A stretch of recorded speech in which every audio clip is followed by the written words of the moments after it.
Episode 2, The Night the Heavens Shattered. In 1609, rumors spread across Europe of a strange Dutch invention, a tube of glass that made distant objects appear closer. Merchants saw profit, soldiers saw military advantage. Galileo saw destiny. He improved the device until it magnified objects 20 times. With trembling hands, he aimed it not at ships or landscapes, but at the night sky. What he saw was terrifyingly beautiful and heretical. The moon was not the flawless, perfect orb that the church declared. It was jagged, cratered, scarred. The stars? Countless more than anyone had ever imagined. And then came the discovery that shook the very idea of Earth's central place in the cosmos. Jupiter had moons of its own, dancing around it in orbit. This was more than astronomy. This was revolution. Galileo rushed to publish his findings in the Starry Messenger. The book exploded across Europe, winning him fame, allies, and powerful enemies. Some hailed him as the genius of his age. Others accused him of daring to rewrite God's creation. But Galileo didn't stop. He named the moons of Jupiter after the powerful Medici family, securing their patronage. He showed phases of Venus that proved Earth wasn't the center of everything. Each new observation hammered another crack into centuries of belief. And yet, with every discovery, Galileo painted a brighter target on his back. Soon, whispers of heresy turned into the footsteps of the most powerful tribunal in the world. If Galileo thought the stars were dangerous, he was about to learn that men on Earth could be far more terrifying. Episode 3, The Forbidden Truth. By the early 1600s, Galileo was Europe's most celebrated scientist. Princes invited him to their courts, scholars praised him, and even the Pope himself seemed friendly. But beneath the admiration, a storm was brewing. Galileo wasn't just questioning science, he was questioning the Church's entire authority over truth. In 1616, the Inquisition delivered a chilling warning: stop teaching that the earth moves around the sun.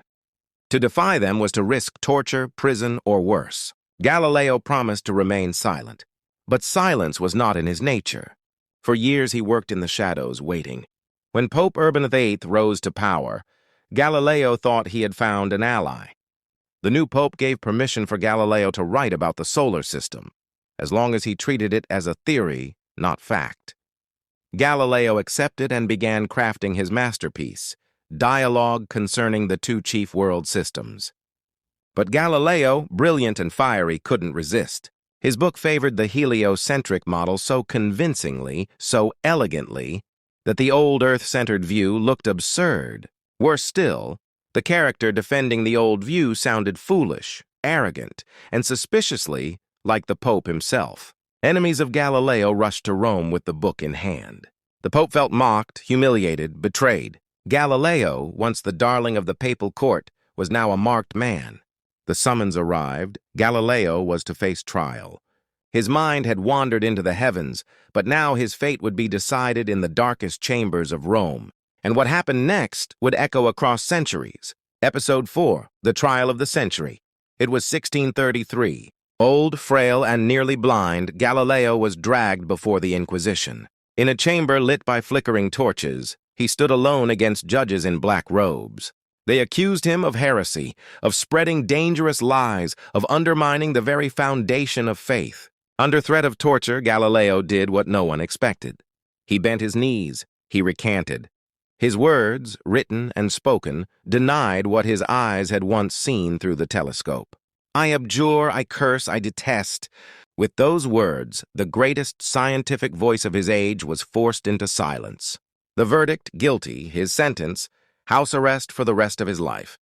His books were banned, his reputation shattered. But Galileo's spirit was not broken.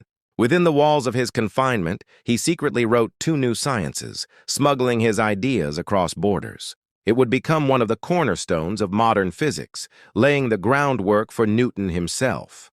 Legend whispers that as Galileo rose from his forced confession, he muttered under his breath, "And yet it moves." Historians debate whether he said it, but the words live on, echoing as a symbol of defiance, that truth cannot be silenced forever. If you thought a whispered phrase could haunt history, wait until you see how Galileo's silence screamed louder than any words he ever spoke. Episode 5. A prisoner who freed the future house arrest could have ended Galileo's story, but instead it began another chapter. Blind and aging, confined in his villa in Arcetri, he continued to teach young students who risked everything to visit him. He rolled balls down inclined planes, studying motion. He measured acceleration. He described inertia long before Newton made it famous. From exile he designed better thermometers. He refined the military compass. He even explored early ideas of relativity, daring to imagine how objects move in space. His mind was a furnace, unstoppable even as his body decayed. In 1642, Galileo died a prisoner. No grand funeral, no monuments, just silence. Yet the silence was deceptive. His ideas spread, smuggled, whispered, carried across Europe. They lit fires in the minds of Kepler, Descartes, and Newton. Within a century, his discoveries were no longer heresy. They were the foundation of science itself. Galileo never lived to see his vindication. But centuries later, the same church that condemned him admitted its mistake. In 1992, Pope John Paul II officially cleared Galileo's name, more than 350 years after his trial. But Galileo's true victory was never about reputation. It was about proving that truth belongs not to power, but to evidence, courage, and curiosity. And that's why his legacy still burns. And if you thought his death marked the end of his influence, you'll be stunned to hear how his ghost still shapes the world we live in today. Episode 6. The Ghost Who Still Moves the Earth.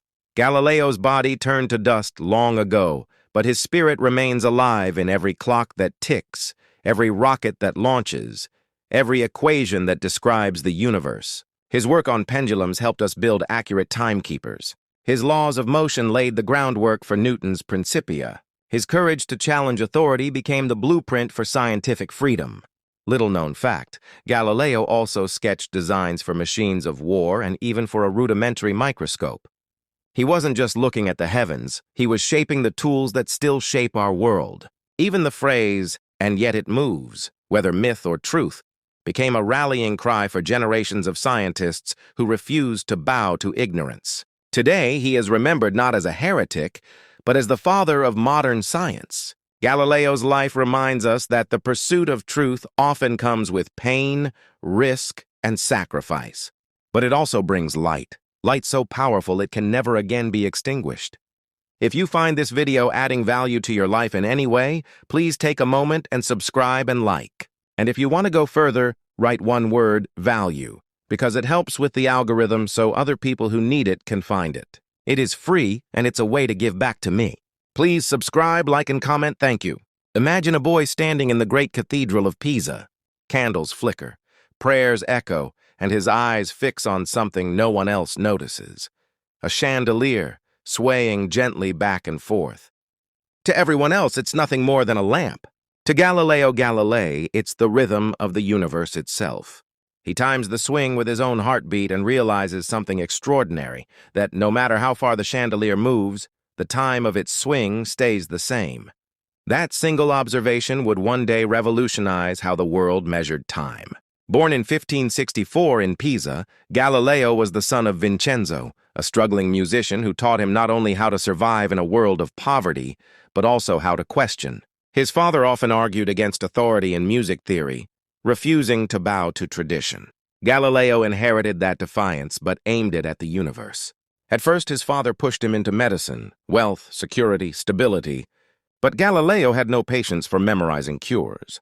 He wanted to know why things happened. He left medicine behind, diving into mathematics and physics, shocking his family, but laying the foundation for his destiny. Already as a young man, he built inventions, hydraulic machines, military compasses, and designs for things far ahead of their time. Yet it was that swaying lamp, that boyhood wonder, that whispered to him that the universe had patterns, rules, and secrets waiting to be uncovered.